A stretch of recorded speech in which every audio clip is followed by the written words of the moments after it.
mushroom guy. Isn't he cute? He packs a punch though.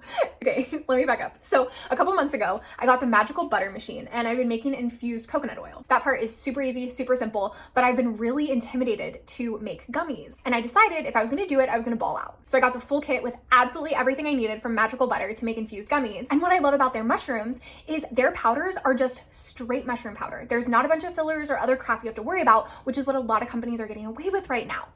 I digress. So these bad boys have infused coconut oil and mushroom powder. So you can use your Magical Butter machine to make a liquid with the mushroom powder. I was really excited for it. So I just put the mushroom powder right into the gelatin. It was so much easier than I expected. And these are the molds. How freaking cute. I cannot. I love them.